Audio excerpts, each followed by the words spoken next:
Sorriso de mãe. Plano de parto. É agora, é antes, depois, o plano de parto com arroz. Hoje vamos conversar sobre o plano de parto, nascimento de bebê. Pode ser bom, é fato, mas não foi assim pra mim. Desde o início não, o meu plano de parto merecia revisão.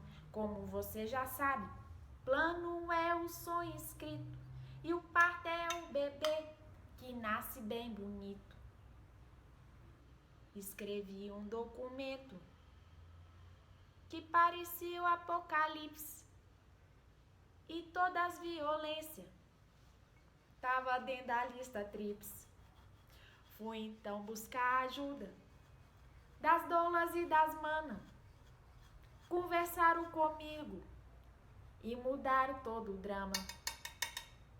Meu irmão, que você quer quando for sua hora? Quero levar marmita. Desse jeito então melhora. Meu irmão, que você quer quando for sua hora? Quero levar meu pinico. Desse jeito então melhora. Meu irmão, que você fez quando foi sua hora? Fiz tudo diferente, o parto era inteligente, o plano era diferente.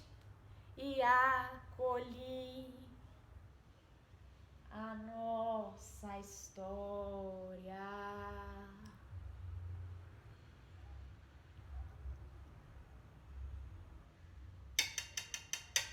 Né? Não adianta eu ficar aqui falando o que é plano de parto, o que é um documento e legislações, etc. Abri até um slide aqui para a gente conversar sobre isso, como se fosse uma aula, sendo que esses saberes, eles não são meus. E eu não estou aqui, e nenhum profissional de saúde pode ou deveria ocupar espaços na vida das gestantes de detentores do saber, de donos da sabedoria, de donos enfim, né? De toda a ciência da gestação, porque a gente não sabe de nada. Na verdade, quem sabe é quem vive, quem passa por isso.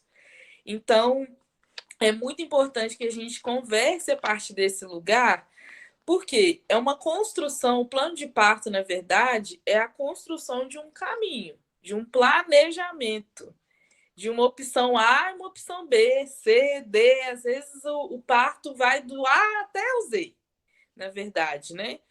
Então, qualquer momento que vocês quiserem parar do que eu estou falando e, enfim, trazer alguma coisa, trazer uma sabedoria. Eu gosto muito de quando eu estou fazendo pré-natal, eu faço pré-natal de um tanto de gestante. Eu tenho até que fazer uma lista das gestantes que eu faço pré-natal, porque daqui a pouco elas estão tudo parindo, eu não vou parar mais em casa. E elas estão tudo assim, ó, uma idade gestacional perto da outra. Então, daqui a pouco tá todo mundo parindo, ganhando menino. E aí, quando eu falo de plano de parto com as gestantes que eu acompanho, eu converso de uma forma mais simples possível. A primeira dica que eu dou: não fica caçando modelos de plano de parto na internet. Por quê? Na internet, no Google, primeiro, tem um tanto de plano de parto que é de marcar X, que já tem as opções, ou seja, já tem as estratégias do caminho traçada, e você só vai marcar a partir da consciência, da ótica de quem construiu aquele plano. Então, isso não é legal, porque acaba que automatiza um processo, ou seja, deixa um momento sem muito raciocínio, sem muita reflexão, um planejamento, um documento que deveria ser construído a partir do que você está vivendo. Então, cada gestação tem uma forma de ser vivida. Cada um de vocês que está aqui hoje está passando pela gestação de uma forma individual, na verdade, particular. Então, mesmo que seja a mesma pessoa em gestações diferentes, também vai ser tudo mudado, tudo diferente. Toda a vivência é completamente, vamos dizer assim, distinta uma da outra, na verdade. Então, quando a gente vai pensar sobre isso, a primeira orientação é não procurar modelos no Google, porque isso vai trazer, às vezes, para a gente a vivência de uma múltipla escolha, como se fosse uma prova, e aí fica assim, quem sabe de parto, vai lá e marca o X no lugar certo. Porque na grande maioria das vezes tem perguntas absurdas do tipo, você aceitaria que fizesse uma episiotomia em você? Episiotomia, que é o famoso pique, corte no seu períneo, enquanto seu neném estiver nascendo? Gente, como que você marca um X que você quer num documento desse? Então, é muito difícil a gente pegar esses modelos prontos, que, na verdade, na grande maioria das vezes, é construído por médicos que, na verdade, não são a favor do parto normal e que, no final das contas, não produzem, na verdade, não têm bons resultados de parto. E faz aquele documento porque tem lá no cartão da gestante a importância de ter um plano de parto. Então, ele não vai nem ler isso que a gente está fazendo. Então, é muito importante que o plano de parto seja algo que vem de dentro de vocês. Às vezes, não precisa ser um monte de folhas, 20 páginas. Se for 20 páginas, tudo bem também. Eu vou sentar e vou ler as 20 páginas. Agora, se for 20 páginas ou uma página, mas que está vindo do fundo do seu coração, dos desejos que você tem, que vem a partir da sua vivência, da sua construção durante o seu pré-natal, é muito mais válido e muito mais sincero. Teve um plano de parto que eu li, que eu nunca vou esquecer desse plano de parto. Ele era uma página, frente e verso, todo de giz de cera. A gestante pegou um giz de cera e fez o plano de parto. Primeiro que ela fez os desenhos em volta, desenhou flores, desenhou, enfim, símbolos que eram importantes para ela. E ela escreveu, gente, o plano dela de uma forma tão poética, mas tão poética, que era emocionante de ler. E foi uma folha. Ela pegou e ela explicou, contou pra gente como ela construiu esse plano de parto. E ela falou pra gente que, na verdade, quando ela foi pensar no que ela iria fazer e como seria o parto dela, ela gostaria que o parto dela fosse poético. Então, ela já planejou o parto num formato poético. E aí parecia uma história que a gente não conseguia parar de ler. Era uma história que ela iria se encontrar com essa criança, que ela não sabia se era menino ou menina. Aí ela colocou os nomes possíveis, se fosse menino ia chamar tal, se fosse menina ia chamar tal, que ela imaginava que o parto iria ser de dia, que iria ter sol. Olha só, são elementos que são muito mais importantes, na verdade, nesse planejamento do que nomes técnicos, termos que são completamente fora da realidade da maioria das gestantes. Então, às vezes, quando a gente para planejar alguma coisa, ou seja, traçar um caminho, gente, nós somos, vamos dizer, durante a gestação, durante o parto, durante o pós-parto, nós somos muito, e pelo menos na filosofia que eu acredito, nós somos muito irradiadas pela força das Iabás. E as Iabás são seres completamente estratégicos. Elas são muito estratégicas. Então, elas não entravam, todas as Iabás que eu conheço, pelo menos, em algum momento tiveram que criar estratégia de guerra. E todas vocês que falaram sobre plano de parto trouxeram termos que têm a ver com guerra. Defesa, direito. Eu preciso lutar para eu conseguir ter um parto respeitoso. Então, não significa que ir parir, enfim, é uma guerra. Não é isso. E não é para ser. Mas significa que só de vocês existirem enquanto pessoas gestantes, vocês estão.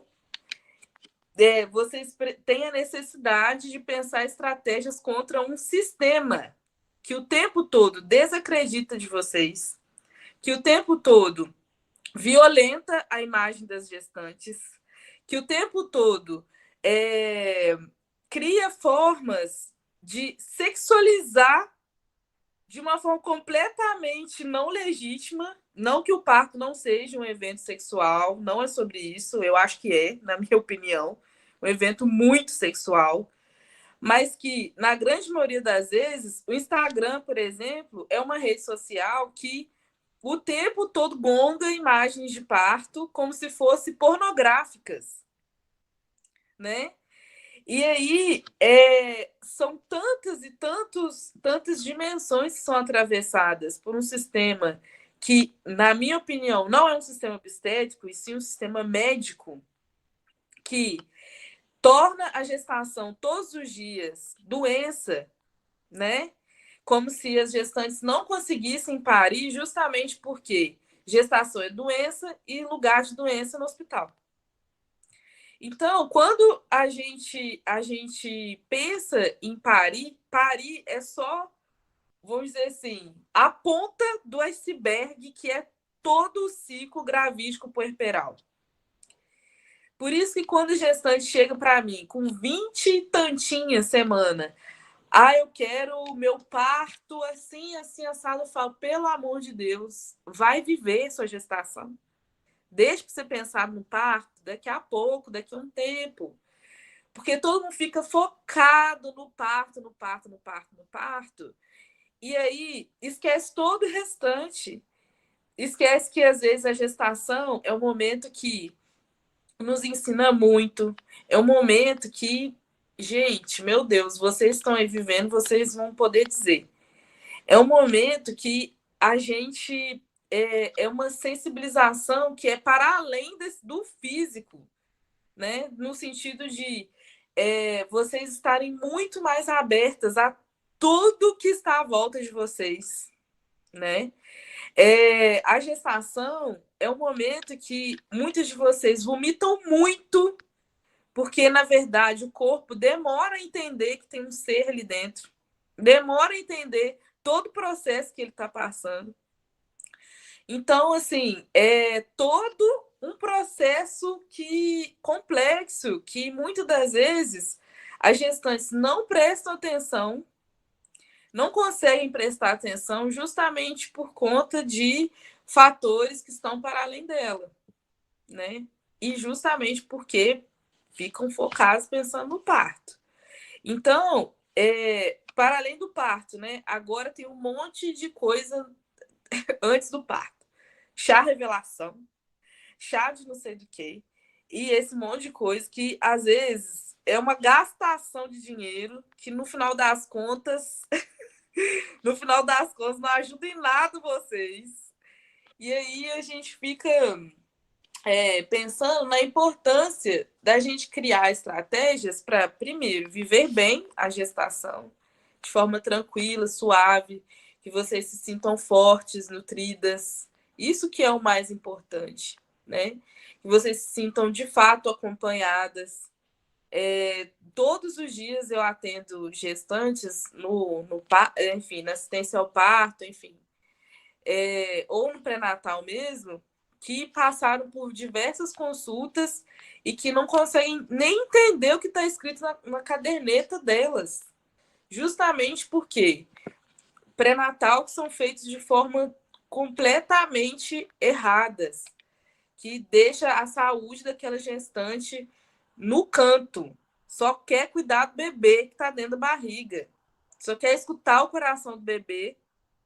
não conseguem ver as alterações que às vezes aparecem nos exames, não conseguem avaliar todos os outros fatores psíquicos e sociais que envolvem aquela gestante, né? Porque a consulta precisa durar tantos minutos. E aí, no final das contas, quando a gente vai ver, não fez nada no pré-natal.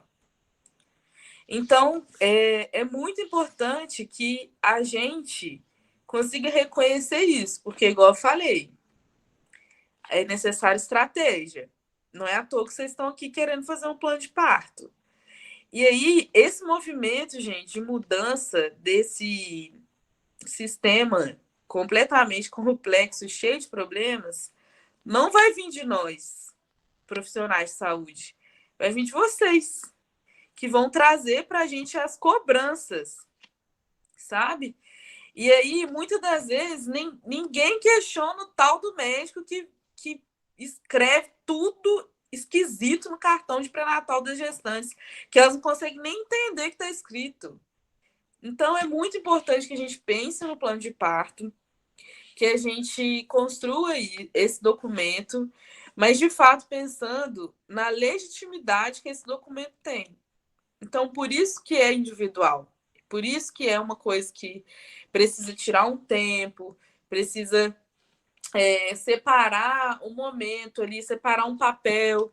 Separa um papel bonito. Às vezes o plano de parto não precisa ser um formato formal.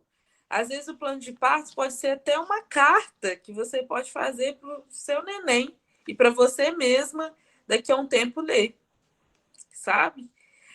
Tudo isso, gente, inclusive, tanto o plano de parto como qualquer outro documento, o original é seu. O que vocês vão entregar na maternidade é uma cópia assinada, porque aí vira documento. Não sei se vocês sabem, mas se o profissional de saúde ler ou não, o plano de parto é anexado no prontuário de vocês, quando se trata de um parto hospitalar, né? Quando se trata de um parto domiciliar, o plano de parto fica anexado no prontuário de vocês também, porque parto domiciliar também tem prontuário. As profissionais que vão para o parto domiciliar, elas anotam, né? Que horas que chegou, coração do bebê, os exames, né? Tudo certinho. Toda essa assistência é documentada. Então, tudo isso, estando num parto dentro do hospital ou num parto domiciliar planejado, esse documento fica guardado. A gente guarda esse documento. Então, faz parte do prontuário de vocês. Então, se futuramente, por exemplo, uma gestante que, enfim, teve algum direito violado e que quer comprovar alguma coisa, esse documento está no prontuário, né? Então, é muito importante que esteja assinado, justamente por isso. E aí, o que eu recomendo assina a pessoa que está gestante e assina quem vai no parto, o acompanhante, ou a acompanhante, a pessoa que vai estar com você. Por quê? É muito importante que tenha testemunha de que aquele documento foi feito e que está de forma legítima ali sendo entregue, né? Sendo entregue para a equipe de saúde. Agora, a escolha de ler ou não ler, aí já é outra história. Porque a gestante pode dizer: isso aqui eu não quero e eu já escrevi lá no meu plano de parto. Então, acho importante que vocês leiam. E as gestantes podem cobrar isso das pessoas que entram na sala, né? Que entram para assistir o parto. Então, é muito importante que a gente leia. No Sofia Feldman, que é o hospital que eu trabalho atualmente, que é aqui em Belo Horizonte, que eu sei que tem pessoas que estão assistindo, que é de outros estados, outras cidades, né? A gente tem um costume assim, de ler plano de parto e não existe isso de não ler. Pelo menos quem entra comigo para assistir uma gestante que tem um plano de parto, vai ler todo mundo, eu vou ler, a pessoa que é técnica de enfermagem vai ler, se precisar de pediatra em algum momento, o pediatra vai ler, vai todo mundo ler, porque é um documento, isso é muito sério. Ali estão escritos os desejos e ali está escrito a comprovação de que aquela gestante, em algum momento, tomou conhecimento dos direitos dela. Então, é desrespeitoso uma pessoa chegar com um documento e ele não ser lido, né? Muito mais que não ser seguido. E aí, qual é o exercício que eu faço com a maioria das gestantes que chegam com planos de parto, que na verdade pegou a cópia lá da internet? Eu leio linha por linha, junto com ela. A gente pausa quantas vezes forem necessárias, porque é importante que eu consiga entender o que aquela pessoa que está ali gestando traz naquele plano e o que, de fato, essa pessoa tem conhecimento ou não tem do que está escrito. No sentido de discutir junto com essa pessoa se esse caminho que foi traçado por ela ou já estava traçado e só foi copiado. Porque muitas das vezes está escrito, olha só, eu já peguei vários planos de parto que tem essa frase assim. Quando chega na parte do plano B, que é quando tem um momento do plano de parto que a gente escreve um plano B. O que significa isso? Se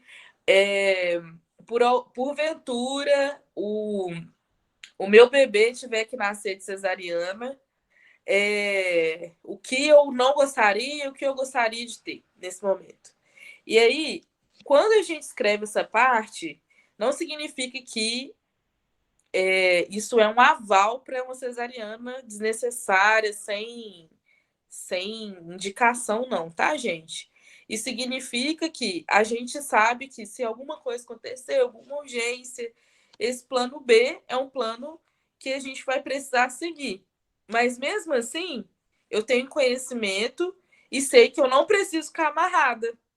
Olha aí, tem algumas vezes essas pessoas não sabem disso, né? Tem maternidade que amarra o braço da mulher durante a cesariana. Isso impede que, na hora que o bebê nasce, ele vá para o colo dessa mãe. Então, é muito importante que a gente também escreva essa parte, né? Para que, mesmo no plano B, a gente saiba, a gente demonstre, na verdade, que a gente tem conhecimento do que pode e que não pode, né? E aí, nessa parte desse plano B, eu vou explicar cada parte, tá? Mas só falando sobre, às vezes, esse desconhecimento que acontece quando a gente copia um plano de parto. Eu já vi alguns documentos que estavam escritos que essa pessoa queria analgesia peridural durante a cesariana. E aí eu tive que explicar para ela que não existe cesariana com peridural. E aí existem diferenças das anestesias. E aí, quando eu conversei com ela sobre isso, nossa, ela falou, não acredito que eu copiei esse negócio aí. Mas justamente porque tinha um documento com coisas escritas de forma errada mesmo na internet e que, de fato, não teve ninguém para ler com essa gestante no pré-natal ou algum outro profissional que orientasse essa construção. Então, o que a gente vai fazer aqui hoje são orientações. O plano de parto não tem receita, não é uma receita de bolo, né? O plano de parto, de fato, é um caminho que a gente faz para a gente conseguir ter os direitos de forma estratégica, de forma escrita. Quando a gente escreve, registra, qualquer documento escrito, registrado e assinado, ele tem valor legal. Então, por isso que a gente constrói esse plano de parto. Pode falar, Marielle. Não vale copiar e colar, né? Porque às vezes tem uns termos também que a gente nem entende. Mas o que eu pude estar pesquisando é que é tipo o seguinte: tem algo que é comum, que a gente pode saber que é tipo uma violência, assim, né? Igual a gente aprendeu que é importante botar no plano de parto. Aí vamos ir conversando se isso tem mesmo fundamento e procede, né? É o toque de uma pessoa só. Porque às vezes tem hospital que fica no troca-troca de plantão e toda hora vem uma pessoa diferente tocar a gente. E aí diz que, pela recomendação da medicina, o toque é de no mínimo de 4 em 4 horas. E se a mulher não quiser toque nenhum, se a gestante, né, não quiser toque nenhum, ela nem precisa, porque o que vai mostrar mesmo aonde a criança está é o batimento, se está perto do umbigo, para baixo da bexiga, lá perto da vulva. Por esse procedimento também dá para ver se o bebê está aonde ele está, né? Aí uma terceira coisa que eu vi às vezes o batimento cardíaco do bebê abaixa muito. E aí a gente pode colocar no plano de parto que, caso isso aconteça, a gente precisa dos procedimentos que tem jeito de corrigir, igual a mãe que falou comigo, com a gente, ela disse que ela não estava respirando na hora do parto, então ela não oxigenou a criança e eles já estavam querendo botar ela no outro procedimento lá e ela falou no plano de parto dela, não. Se o batimento do bebê acontecer isso, me coloca o oxigênio, deixa eu mudar de posição, me alimente, deixa eu me alimentar, e aí o batimento do bebê dela voltou. E aqui eu vi também, nesse plano de parto que foi compartilhado com a gente, tipo, não quero ser submetida a tricotomia e enema. Eu não sei o que é isso, né? Mas eu imagino que deve ser um trem ruim, que pode ser comum a todos os partos, né? Não quero estar ligada ao frasco de soro, de acesso venoso. Sobre a ocitocina, quero evitar o seu uso. Gostaria de ter liberdade para me alimentar, que não fosse realizada a rotura da bolsa amniótica, que evitasse realizar o exame de toque, ter liberdade de movimento sem ficar em amarras, a presença da pessoa que me acompanha durante todo o trabalho de parto, fazendo cumprir a Lei 11.108 de 2005. Gostaria da presença, né, desse acompanhante. E para alívio da dor, chuveiro, caminhar, dançar, massagem, banheiro, ouvir música, bola suíça, porque uma das coisas que a gente viu também é que às vezes começam a oferecer analgesia para a pessoa que vai parir, e essa oferta, na hora da dor, a gente fala assim, mas pode colocar lá no plano de parto, né? Tipo, não fique me oferecendo analgesia. Se eu tiver com dor, cuide de mim com esses métodos, assim, né? Então, acho que tem coisas que pode ser comum, né? No plano de parto, mas não que a gente faça cópia, mas para que a gente entenda que se acontecer isso, né? Deixa eu ver aqui, ó, também colocou. Não gostaria que fosse realizada a manobra Christie. Eu também não sei o que é isso. Não gostaria que me fosse dirigido o puxo. Não gostaria que fosse realizada a episiotomia. Gostaria que as luzes ficassem baixas, não ficassem conversando. Até lá no grupo, né, a gente viu um caso de uma pessoa que ficou conversando da depilação da pessoa que ia parir, mexendo no TikTok. Então, gostaria, no momento de parir, gostaria de amparar o meu bebê e trazê-lo para o meu colo.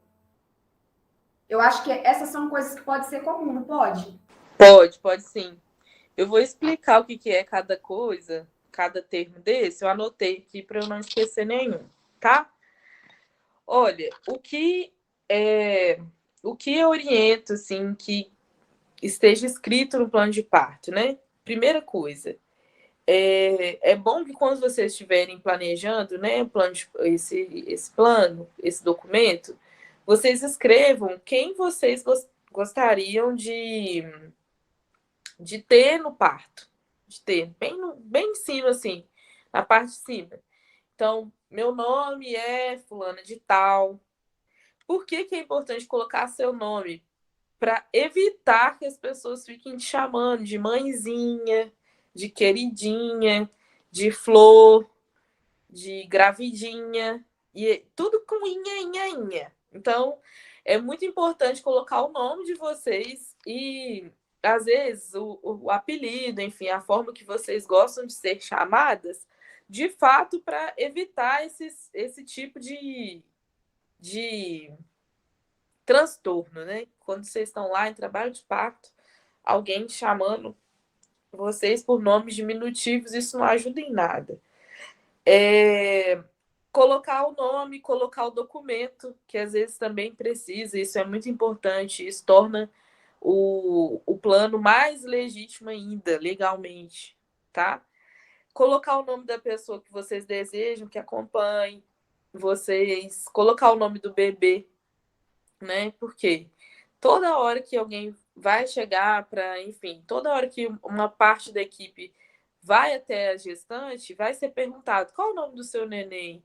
E às vezes já ter esse nome, ou se não, eu não tenho nome ainda, é surpresa. Escrever isso no plano de parto é uma coisa muito importante, porque tudo isso constrói, vamos dizer assim, maneiras de respeito que a pessoa vai chegar até você com tudo isso escrito. Então, nessa primeira parte, é bom vocês escreverem um pouquinho da história também da gestação. Teve uma gestante que escreveu uma coisa no plano de parto que eu achei muito interessante. Ela tinha muitas tatuagens, tinha muita tatuagem. E aí, nessa primeira parte, ela escreveu que não era pelo fato dela ter muitas tatuagens que deveriam negligenciar a dor dela. Então, quando ela expressasse alguma coisa, alguma... Gente, é porque o rosto é porque tá, tive que colocar para carregar o celular. Toda vez que ela escreveu uma frase que tinha sentido assim, que se ela expressasse qualquer manifestação de dor, ela gostaria de ser respeitada, mesmo ela sendo uma pessoa com um corpo muito tatuado. Isso não significava que ela não sentia dor. Eu achei isso interessantíssimo, porque ela trouxe uma questão dela e já deixou muito evidente no plano de parto dela que não era porque ela tinha várias tatuagens, ou seja, não era porque ela passou por diversos momentos dolorosos no desenho da tatuagem, enfim, que significava que se ela, enfim, pedisse analgesia ou se não, se ela pedisse uma forma de aliviar a dor dela, que ela gostaria de ser respeitada. Então, é muito importante ter um pouco dessa escrita da parte de vocês, assim. E aí, muito livre também, não tem necessidade, nossa, preciso escrever uma redação. Não, se você quiser, pode, mas não tem necessidade de ser engessado, tá? Depois eu vou ler o chat, que eu não tô conseguindo ler a frase inteira. Só aparece um pedacinho, assim, para mim no celular. Então, o que é importante a gente ter? Ter uma parte do trabalho de parto, ou seja, o planejamento e a estratégia para o trabalho de parto. Isso independente se for um parto domiciliar, se for um parto hospitalar, tá? Ter uma parte do trabalho de parto, ter uma parte para o parto, que são momentos diferentes. Trabalho de parto, o pós-parto e o bebê. São momentos completamente diferentes.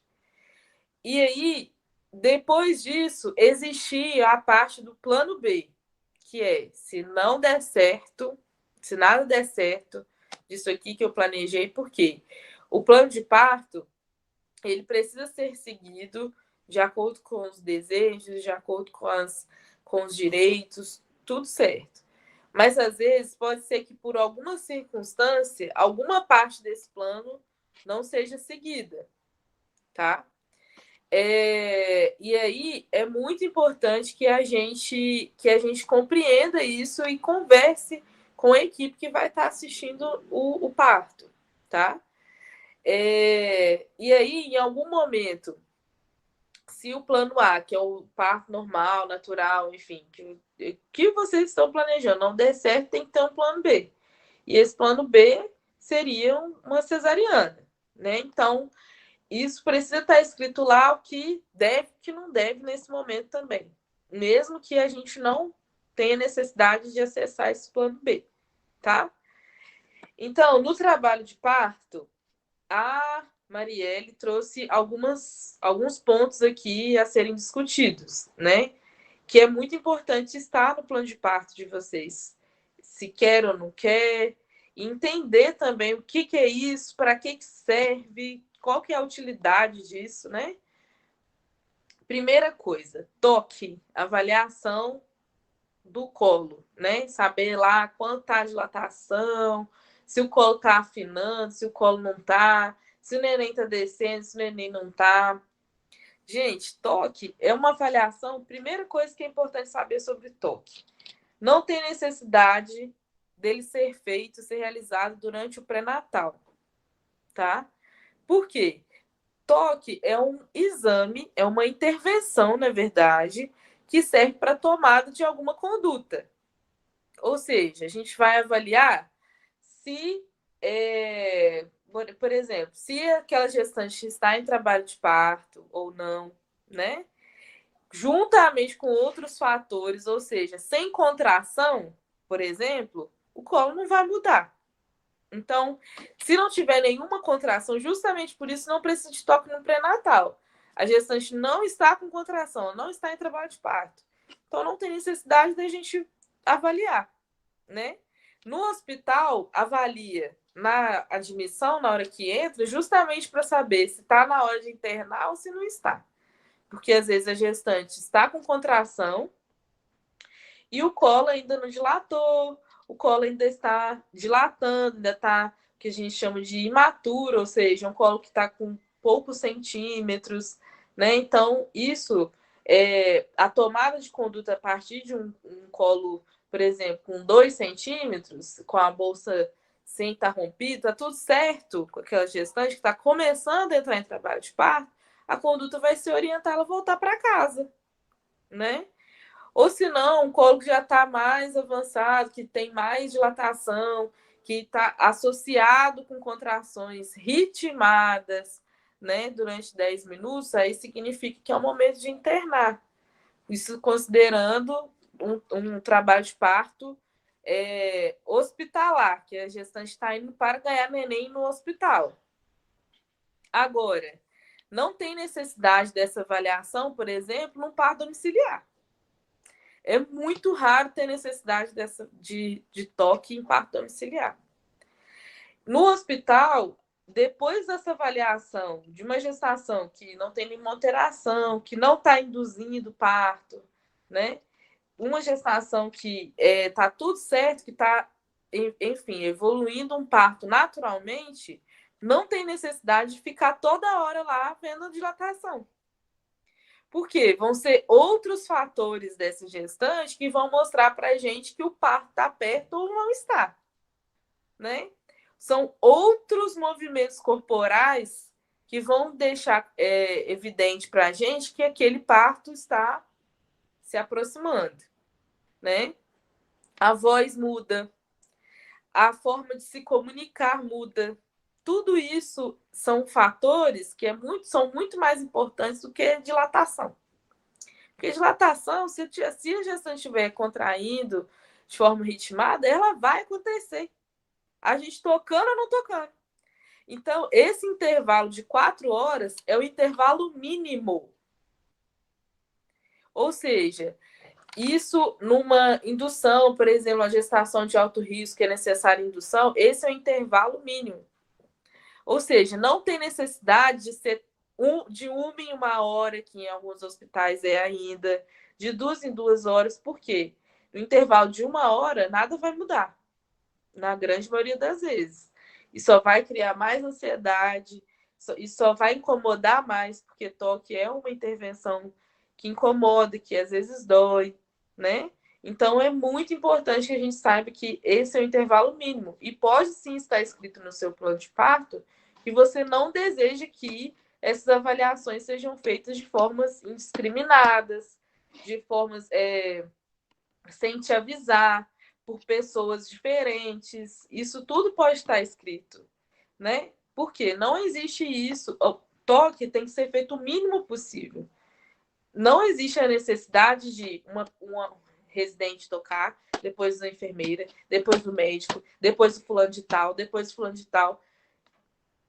Isso não é show, não. É uma pessoa que está ali em trabalho de parto. Então, isso precisa ser respeitado. Então, pode sim estar escrito sobre isso, tá? Uma outra coisa é a questão do coração do bebê. Também foi um ponto que Marielle trouxe, né? Pra gente conversar. Gente, isso existem diversos protocolos, né? Aonde eu trabalho de um jeito, pode ser que em outros hospitais, até aqui mesmo em Belo Horizonte, seja de outros, né? Eu vou falar a realidade que eu vivo. Na realidade que eu vivo, independente se é um parto domiciliar ou é um parto hospitalar, o ideal em um trabalho de parto que está tudo bem, que é baixo risco, ou seja, pré-natal sem alterações, enfim, um trabalho de parto natural, espontâneo, que não tem nenhuma necessidade de indução de nada, o acompanhamento do coração do neném é de 30 em 30 minutos, tá? Isso durante o trabalho de parto. No período expulsivo, esse acompanhamento diminui o intervalo, fica de 5 em 5 minutos. Porque quando o bebê está próximo de nascer, a gente precisa ter certeza de formas mais repetidas que está tudo bem.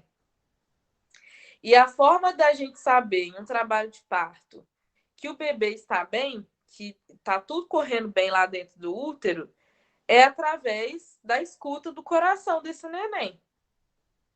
Então, é muito importante que a gente entenda, vamos dizer assim, a necessidade desse exame, que é de escutar o neném. Na verdade, é um aparelhinho que é o mesmo que, na grande maioria das vezes, escuta no pré-natal, né? Que você vai escutar o som e a pessoa que está ali também assistindo o parto vai escutar. Essa escuta é em 1 minuto, então 1 minuto fica lá escutando com o aparelhinho. Durante as contrações, em alguns momentos, em alguns exames, por exemplo, em um exame que se chama dinâmica uterina, que a gente vê quantas contrações estão vindo durante 10 minutos, que é a mão na barriga, de forma leve e delicada, não tem necessidade de apertar a barriga da gestante. A mão na barriga fica ali durante 10 minutos e a gente consegue sentir quantas contrações vêm nesse intervalo.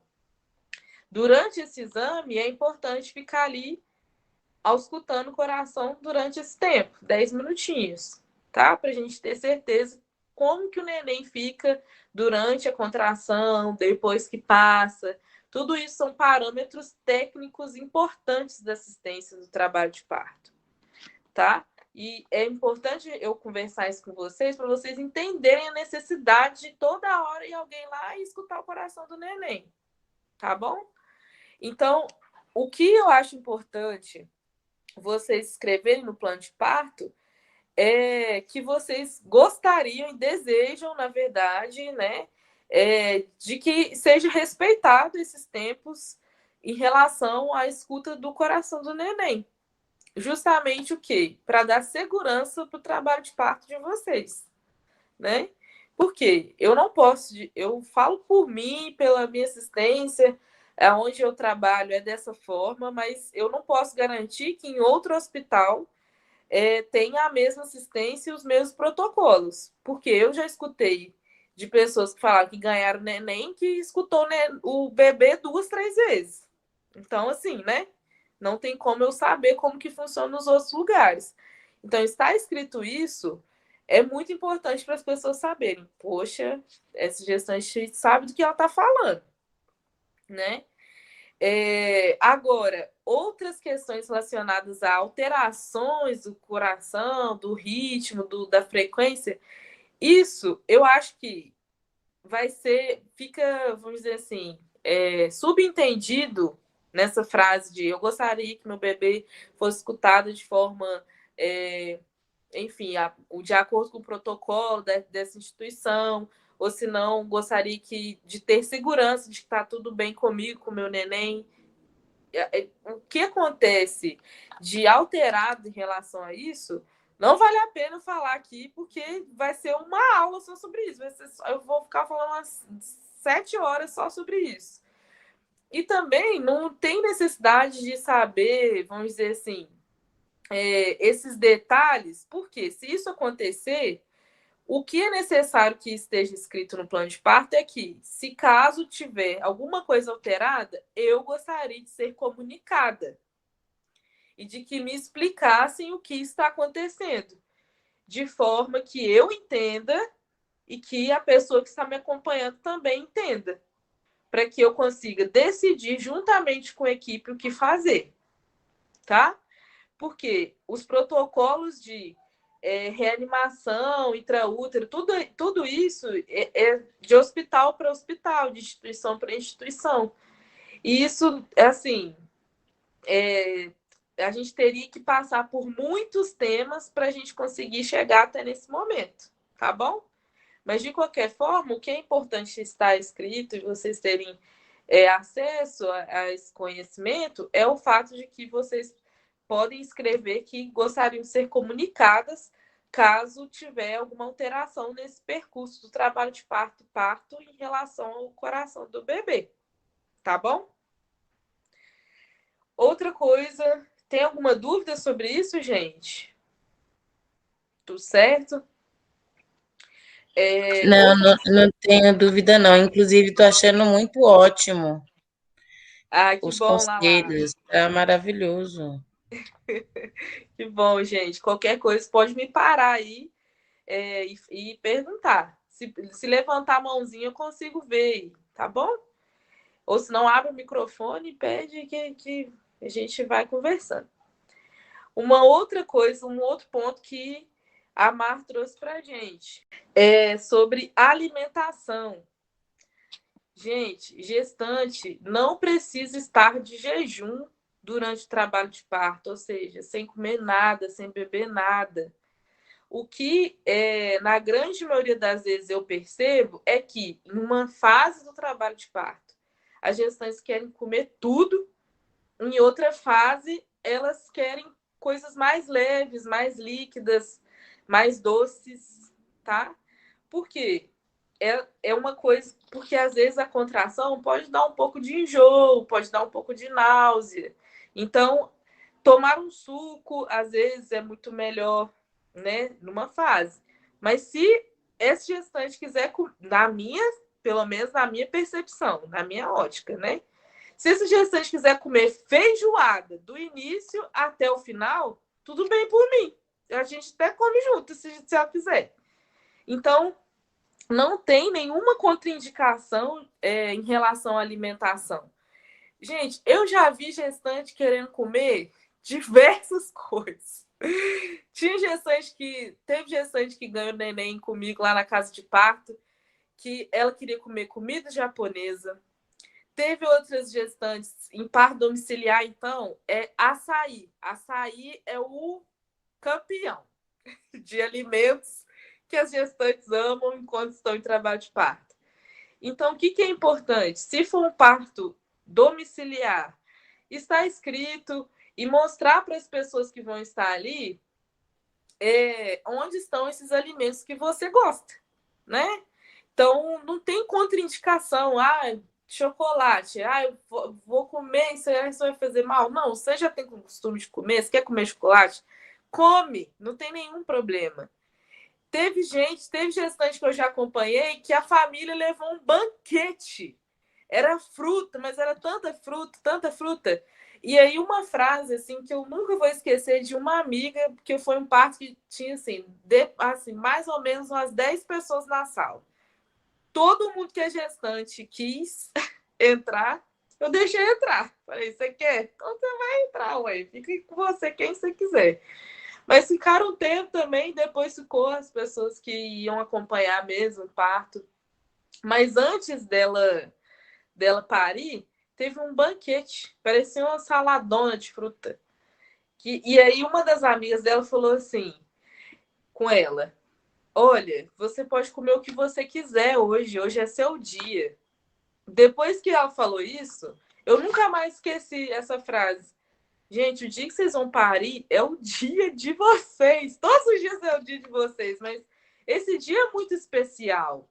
Então, vocês precisam acessar os alimentos que vocês desejam, que vocês querem comer, na verdade. Então, não tem contraindicação. Na grande maioria dos hospitais que falam, gestante tem que ficar só tomando água, tomando soro, que não fortalece em nada, vamos assim dizer, isso são indicações, na verdade, muito mal indicadas, muito erradas, que quem faz essas indicações é anestesista, porque eles já consideram que as gestantes vão entrar, ainda mais nesses hospitais que são muito cesaristas, vão entrar, não vão ter parto normal, vão ter uma cesariana, e para cesariana é importante estar com o estômago mais vazio por conta da anestesia. Então, olha só da onde vem essa coisa de estar de jejum, não comer, né? É justamente pela equipe de anestesia. Então, é direito de vocês comerem o que vocês têm vontade em relação ao trabalho de parto. Não entendi. Que escreveu no chat? Pode falar, Mar. Eu ouvi que depois da anestesia também não pode entrar na água, né? Se quiser ir na banheira. Sim, eu posso falar sobre isso daqui a pouco, tá? Vou até anotar aqui. Então, sobre alimentação, é isso, gente. Uma outra coisa importante, lá no Sofia, no Sofia, gente, no Sofia, os gestantes comem o que elas quiserem. Não tem nada disso, negócio de anestesista, não manda nada lá. Então, pão com presunto, pão com queijo. Tem, toda sexta-feira ou é feijão tropeiro ou é feijoada. Então, os gestantes comem o que elas tiverem desejo e vontade. E também, às vezes, pode levar uma coisinha na bolsa, não tem problema, não. Doce, enfim, coisas que já sabe que não vai ter por perto, né? Uma coisa que é muito específica, não tem nenhum problema. Uma outra coisa também que a Mar falou foi sobre tricotomia. O que é isso? Raspagem, depilação. Gente, vocês acreditam que existem hospitais que fazem até hoje depilação com gilete, na verdade, em gestantes em trabalho de parto para tirar os pelos da vulva. Então, isso pode escrever que isso, bom, não é o adequado a ser feito, tá? Então, tem muitas gestantes que chegam lá, ai, meu Deus do céu, não depilei. Gente, não tem problema nenhum, isso não interfere em nada no trabalho de parto, no parto, nada. Então, não é assim, isso é completamente uma violação do corpo das pessoas que estão lá, gestantes, em relação aos seus próprios pelos, assim. Então, tricotomia é o termo técnico de depilação com lâmina, né? Que é o gilete, tá? Pode falar, Thaís. Na cesárea raspa o pelo? Ou uma parte? Ou não? Não tem necessidade. O que é feito é a sepsia, né? Que é o nome técnico para limpeza. É um sabão, na verdade, que passa, já viram? Até em filme passa, assim, às vezes a enfermeira passa um sabão, assim, de um lado para o outro. Por quê? É uma cirurgia, como qualquer outra, né? Então, precisa de evitar a infecção e aí passa um sabão especial. Mas na barriga e na vulva externa só. Não tem necessidade de raspar nada. Não interfere também em nada. Ah, tá, entendi. Tá bom, obrigada. De nada.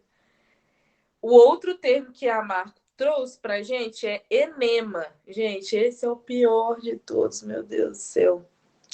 Enema é um procedimento que é feito para esvaziamento do intestino. que é como se fosse uma... Deixa eu ver uma coisa que é parecida com enema. Chuca. Tipo isso. É como se fosse... coloca soro no intestino através do ânus. Olha que loucura. E aí o cocô sai. Entendeu? Porque antigamente fazia muito mais isso, né? Mas isso também é violência obstétrica, gente. Isso não tem fundamento nenhum de fazer isso. Justamente para na hora do parto não ter cocô. E aí fazia esse enema, que é esse esvaziamento do intestino. Tá? Isso pode estar escrito que não deseja que seja feito, tá? Não é exatamente isso, lá. Socorro, Deus. Ô, gente, vocês verem os hospitais, a hospitalização do parto, né? Na verdade, nossa, acabou com o parto, pelo amor de Deus, porque não tem fundamento as coisas que esses médicos indicavam, e indica até hoje, né? Que tem hospital que ainda faz, né? Mas estando escrito, se torna...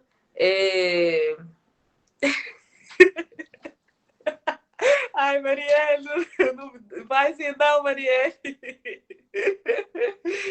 Ai, gente, é isso. Estando inscrito, deixa lá registrado que vocês não querem que seja feito isso, tá? Inclusive, esse é um tema importante, gente. Cocô é super normal no parto. Isso acontece. O neném tá passando ali num canal que é exatamente na frente do intestino. O intestino tá aqui, o bebê tá passando aqui. Ele vai pressionar o intestino e vai sair cocô. Normal. E aí, às vezes, as gestantes ficam até meio receosas de comer, justamente para o intestino não estar cheio na hora do parto. E aí, quando a gente, vamos dizer assim, tira o mito do cocô, gente, é a coisa mais comum que tem, e cabe os profissionais de saúde que estão ali assistindo o parto respeitarem esse momento, na verdade, e, enfim, evitar qualquer tipo de constrangimento em relação a isso. Então, às vezes, quando eu percebo, por exemplo, que a gestante está muito desconfortável com a situação, eu pergunto para ela, o que eu posso fazer para te ajudar, para você não ficar constrangida desse jeito?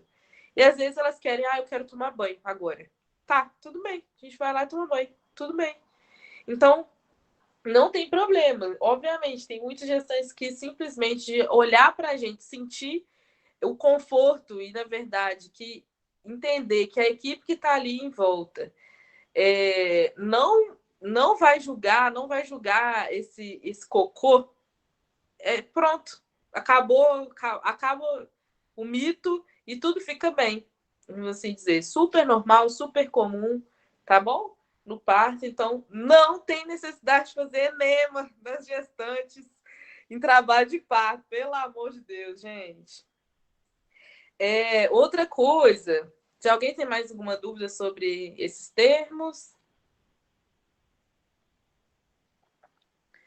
Outra coisa que a Mar trouxe foi a questão do acesso, o famoso pegar uma veia, né?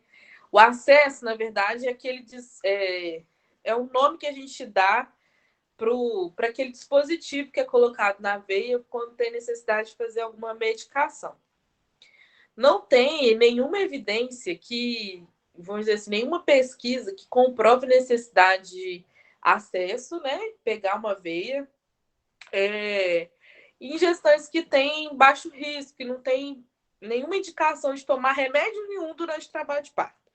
Então, esse acesso ele só precisa ser feito quando tem necessidade, tá? Por exemplo, se essa gestante tem um histórico de hemorragias pós-parto nas outras gestações, é importante estar com acesso durante a internação, mesmo que a gente não precise usá-lo. Por quê? Histórico de hemorragia pós-parto indica que existe um risco muito maior de que, né, no próximo parto isso aconteça novamente. Então, a gente já fica esperto para que na hora que precise de começar as medicações, a gente faça isso pela via mais rápida, que é a veia, entendeu? Então, às vezes tem essas necessidades, mas na grande maioria das vezes não tem. Então, vamos dizer assim, pegar a veia ou esse acesso, não precisa ser um protocolo, ou seja, todo mundo tem que pegar a veia.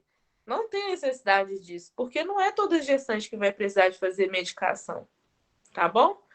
Então, pode estar escrito lá que isso, enfim, que só vai permitir, enfim, isso precisa ser comunicado a necessidade para vocês, né? E depois dessa comunicação, vocês escolherem se aceitam ou se não, e de qualquer forma que seja explicada a necessidade. Que depois que se explica a necessidade, quando ela de fato é necessária, a grande maioria das vezes a gestante entende, tá?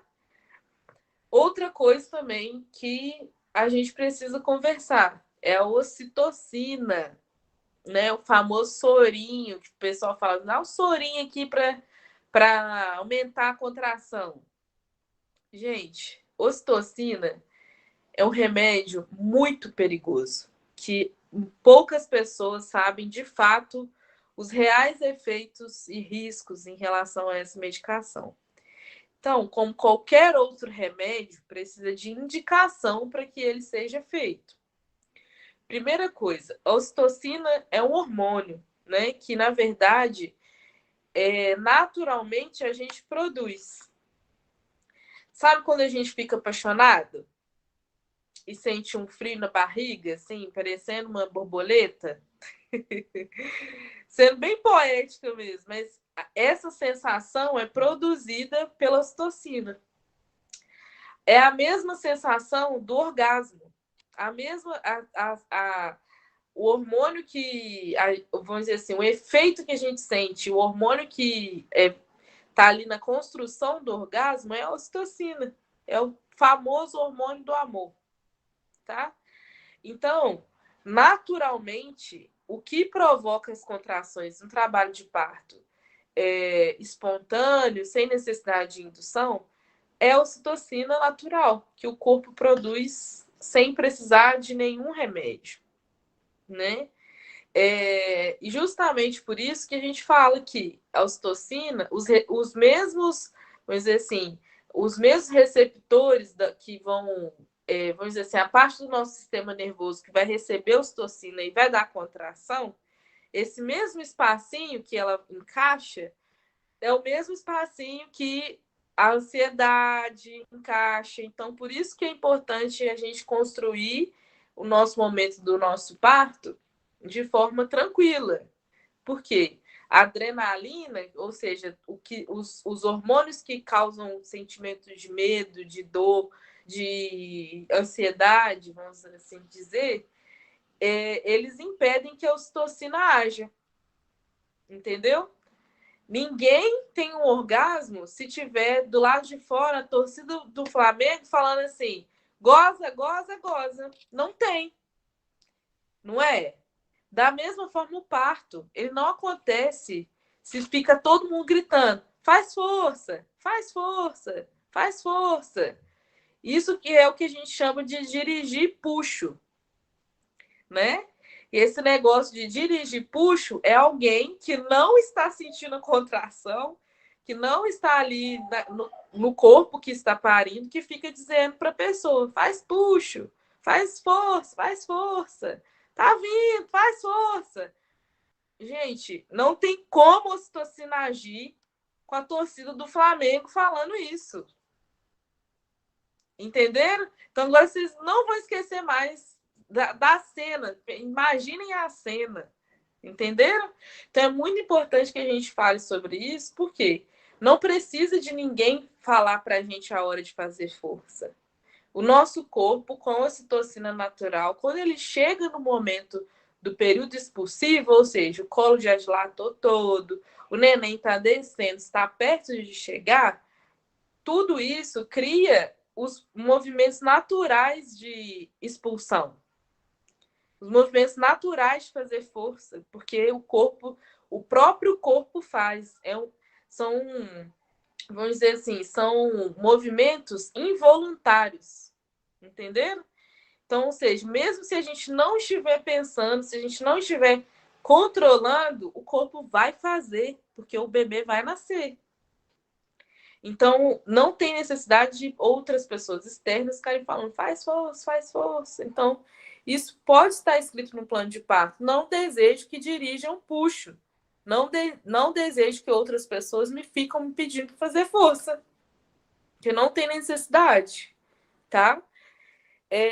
E a ocitocina, ela é indicada em alguns casos. Por exemplo, indução do trabalho de parto, que em algum momento visto que a contração parou. Então, assim, tem indicações.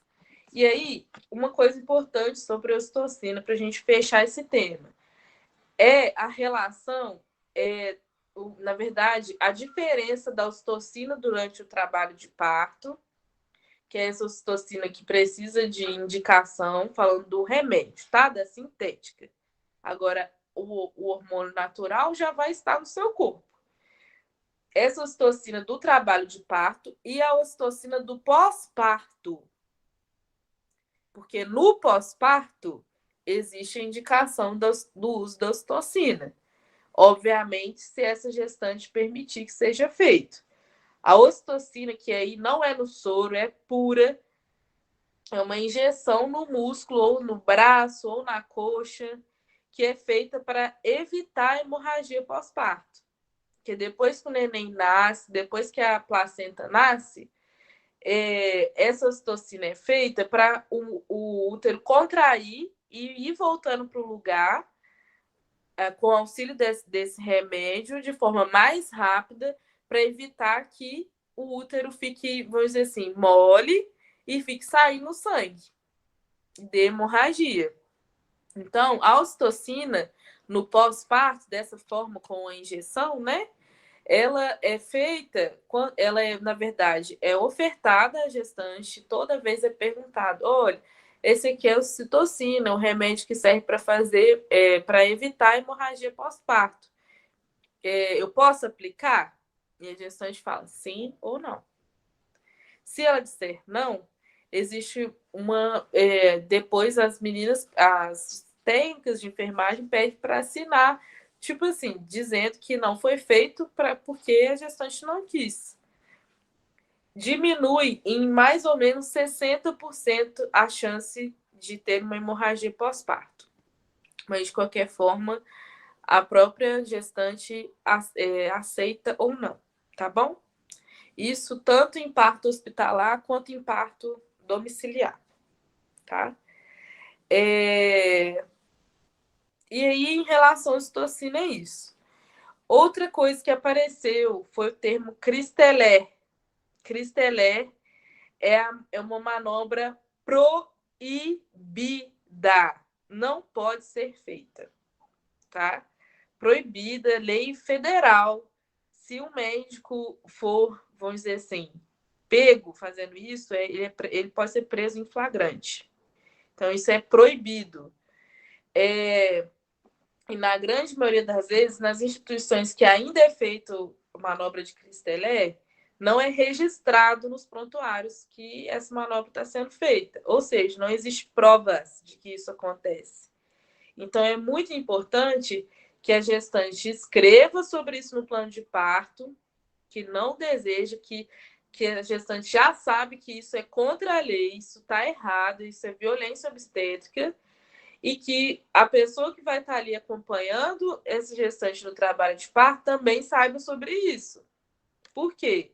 Vai ser a pessoa que vai dizer por que está fazendo isso aí nela, né? Na minha esposa, na minha companheira, na minha namorada, enfim, qualquer tipo de relação, na minha amiga.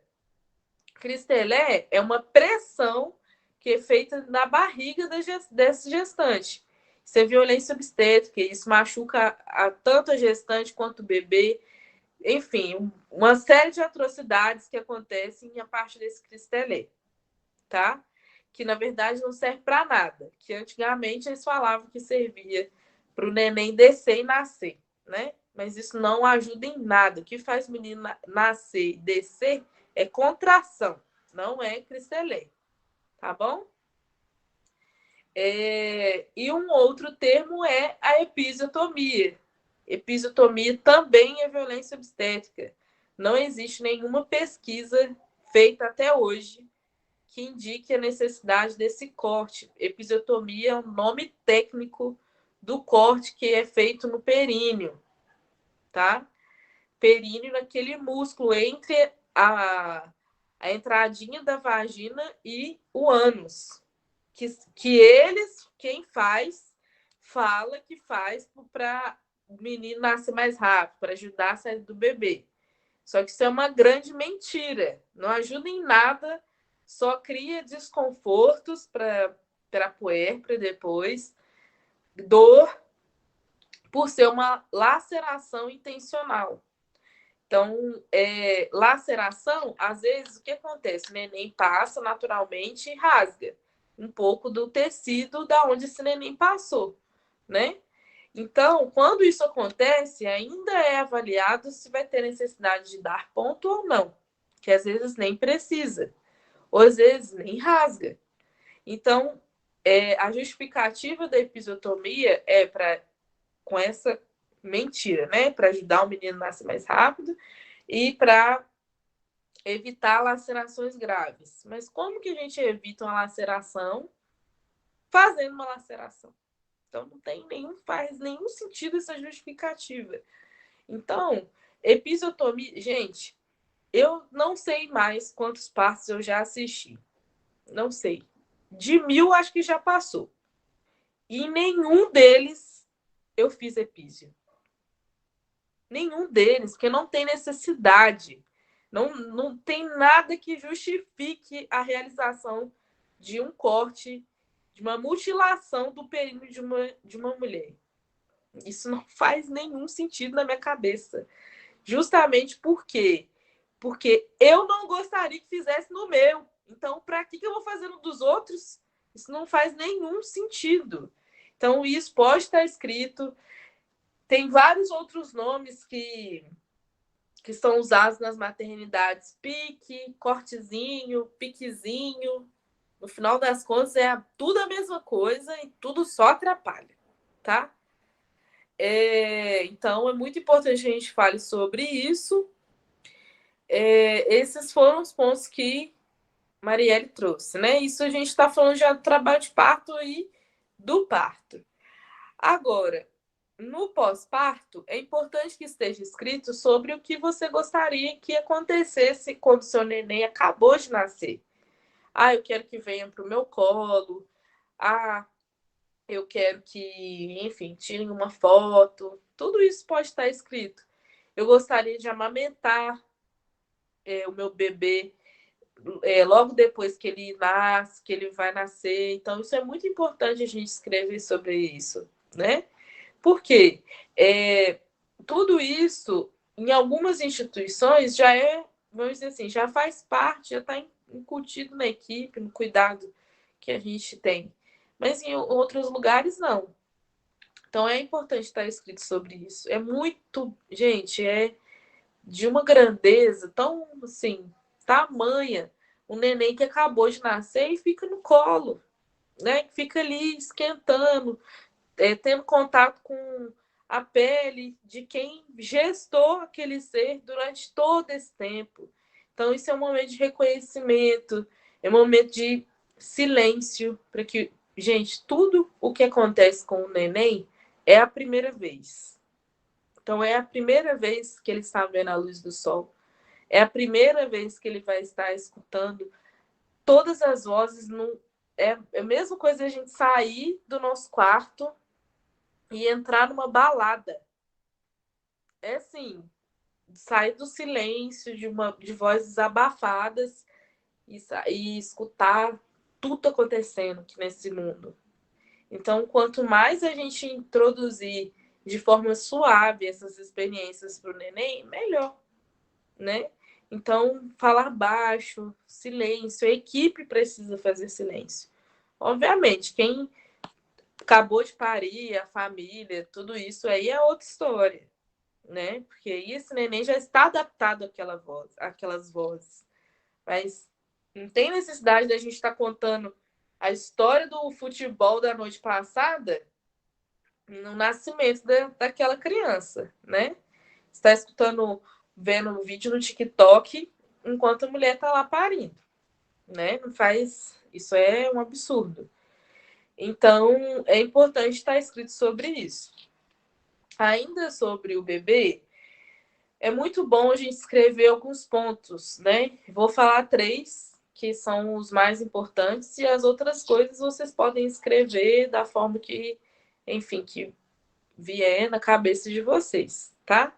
3 pontos importantes em relação ao uso da vitamina K, que às vezes as puérperas acham que é uma vacina, só que na verdade não é uma vacina, é uma vitamina, tá?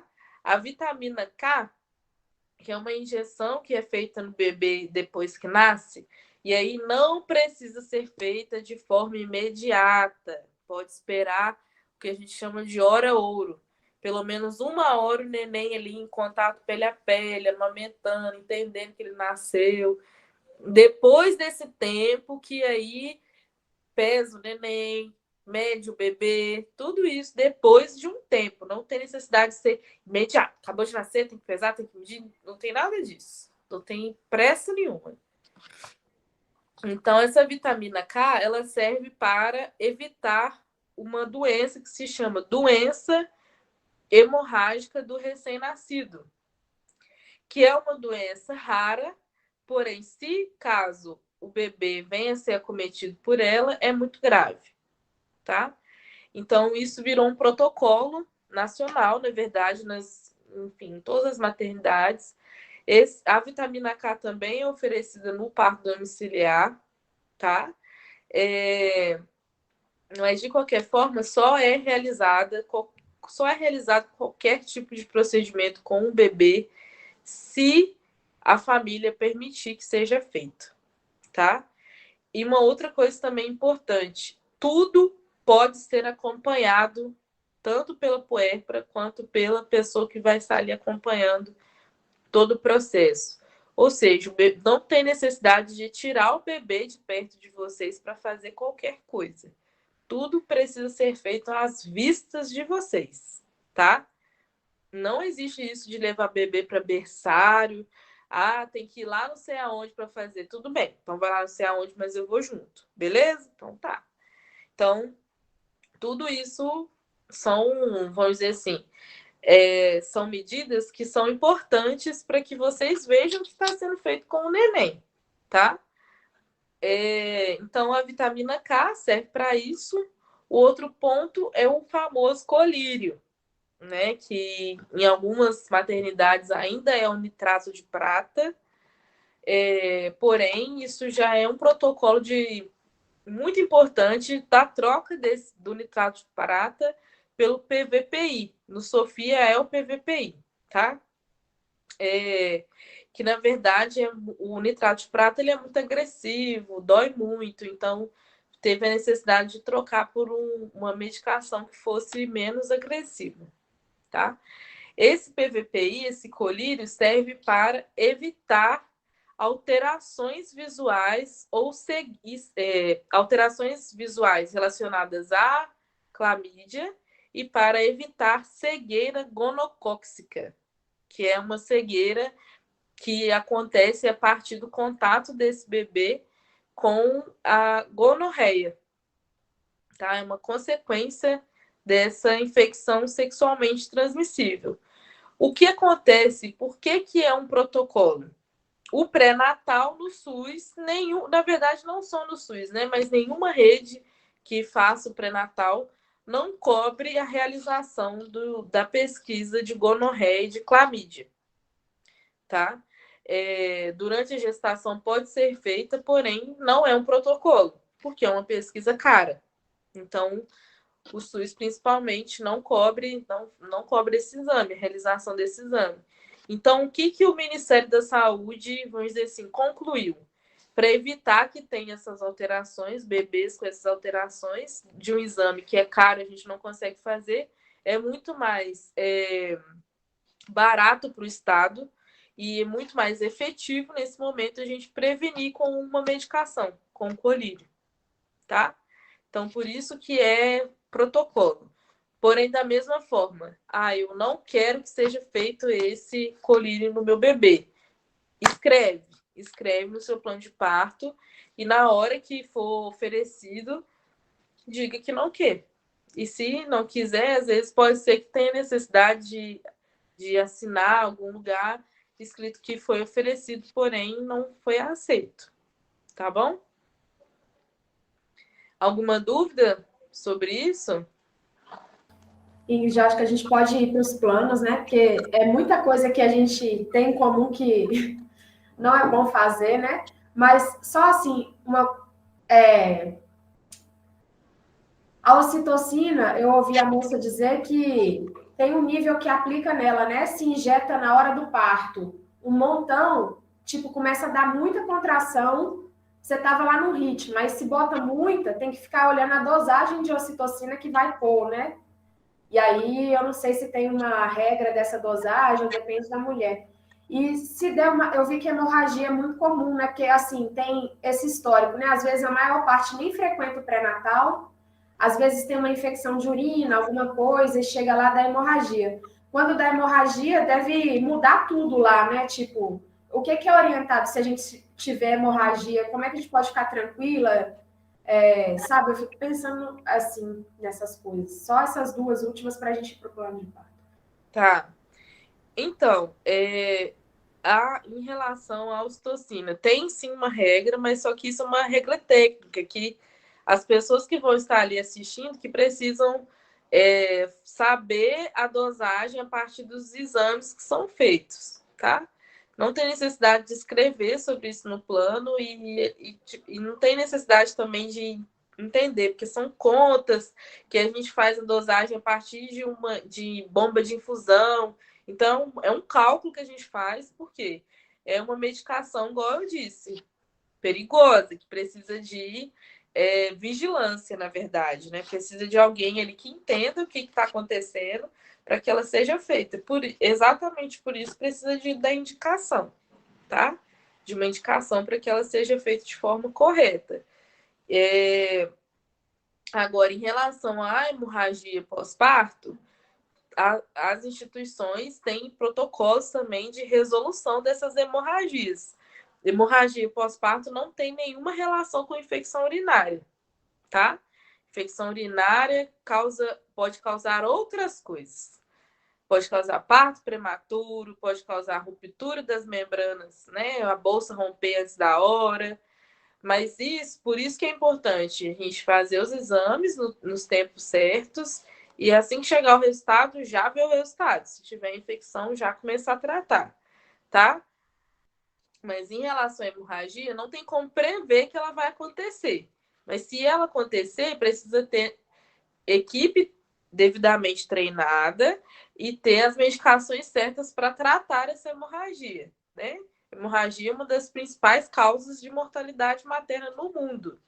Então, é muito importante que a gente entenda que a equipe precisa ser preparada para esse tipo de urgência, porque, de fato, não é algo que vai, sim, algum fator vai predizer o acontecimento dela.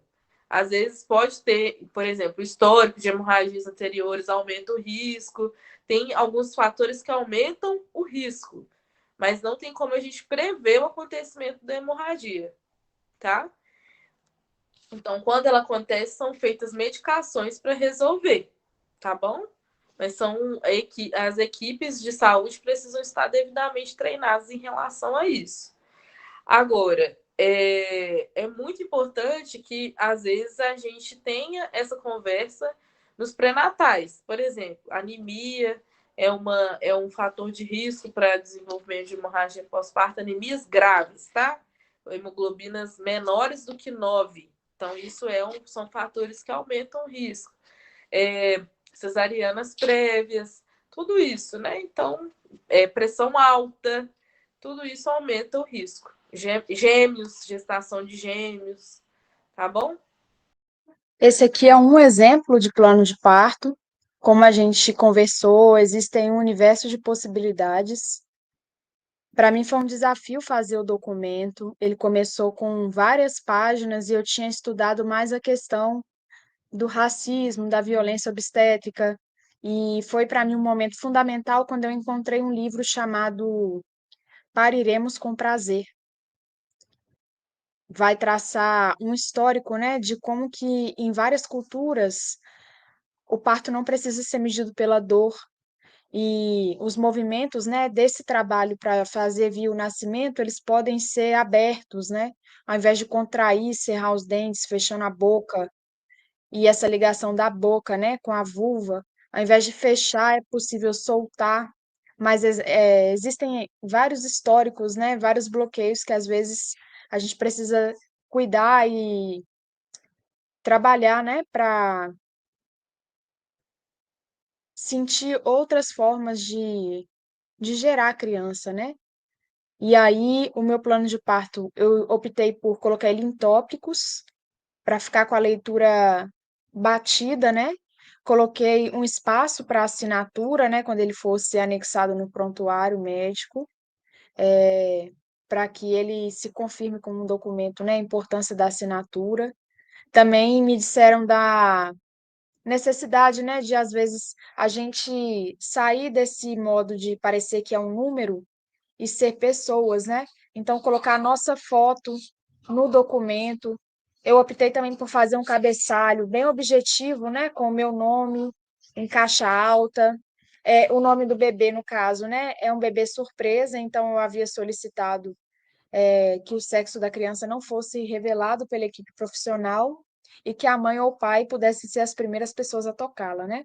E aí o nome do acompanhante, da doula, a gente tem o direito, né, de ter o acompanhante e a doula, o tipo de gestação, né, que eu vim desenvolvendo, e comecei com um agradecimento à equipe, coloquei umas 4 linhas, assim, com histórico, né, em relação à maternidade, e prossegui dizendo que a gente estava ciente de que o parto poderia tomar diferentes rumos, né, e sempre que os planos não pudessem ser seguidos, a gente gostaria de ser previamente avisado e consultado a respeito das alternativas. Então, a gente listou as preferências em relação ao nascimento humanizado, né? E aí, no trabalho de foi colocado tudo aquilo que a gente conversou aqui na roda, né?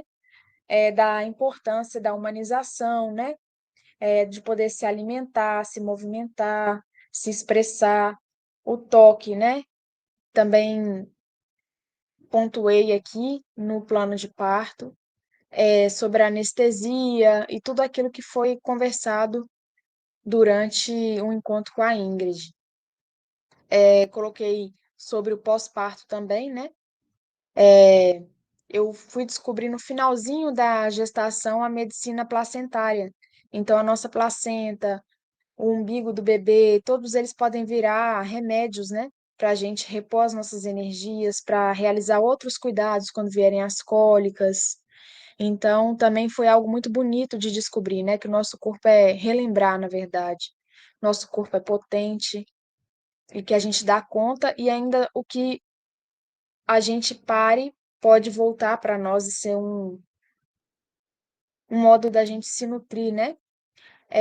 Também coloquei aqui, né, caso houvesse a cesárea, e eu lembrei, né, de uma dica de uma irmãzona nossa, que nem sempre as maternidades elas têm internet funcionando, né? E às vezes a gente não consegue pagar por um programa que fique tocando música offline, mas os programas eles dão 7 dias para a gente comprar e depois cancelar a compra.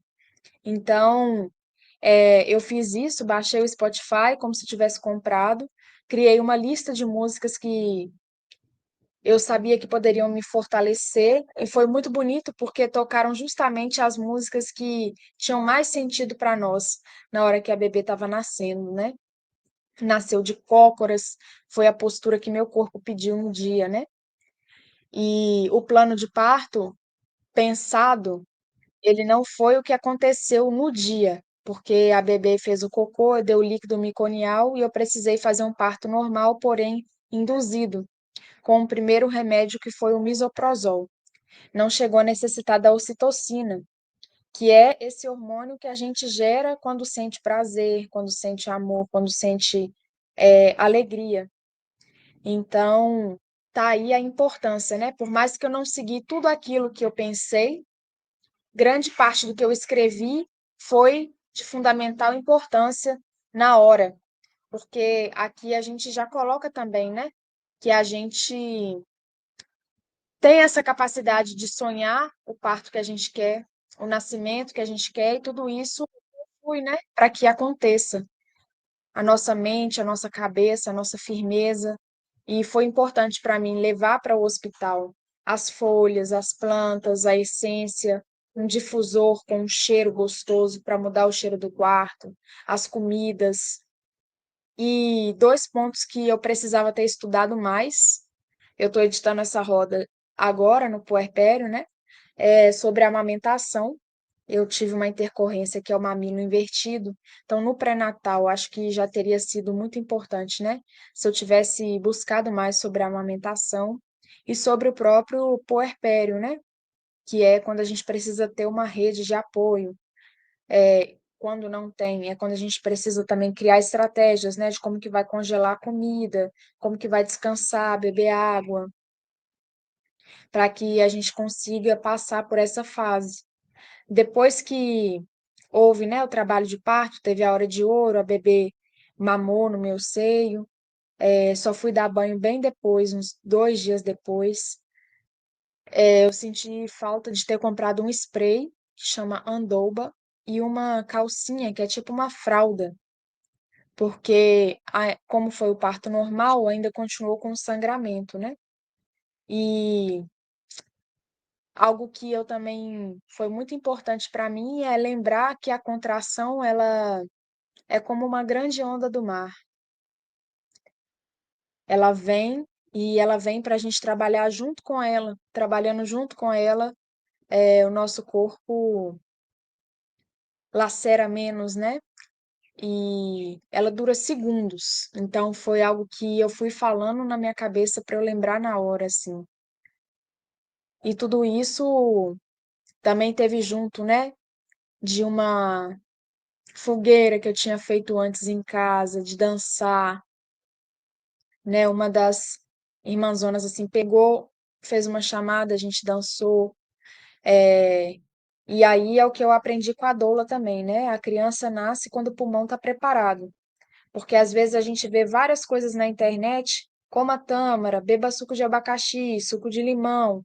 A pessoa às vezes faz isso, às vezes nem gosta de tâmara e depois cria uma ansiedade porque comeu, comeu, comeu e o parto ainda não veio, né? Fez isso, fez aquilo.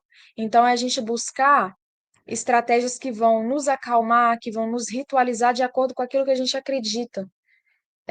No meu caso, a criança nasceu com 40 semanas e 5 dias, quase 41 semanas.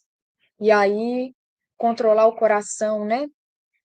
Porque todo mundo fica falando, tem que nascer com 38. Você não vai conseguir normal, vai ter que ser cesárea. A gente deixar passar tudo isso e acreditar na gente e se recolher para dentro é um passo também fundamental, né? Que pode vir junto com o plano. E o plano pode ser feito de várias formas. O documento com este exemplo de plano de parto está no link na descrição desse vídeo. É só clicar em Biblioteca da Gravidez. Lá também tem outras referências, sugestões muito importantes sobre amamentação, por exemplo. A necessidade, né, da gente poder massagear os nossos seios antes que a criança abocanhe, a importância do colostro, que é o primeiro líquido que sai do nosso peito assim que a gente ganha o bebê, o que é uma pojadura, que a gente possa continuar estudando, buscando informação. Cada história é uma história, mas a informação também liberta e nos dá autonomia de escolha.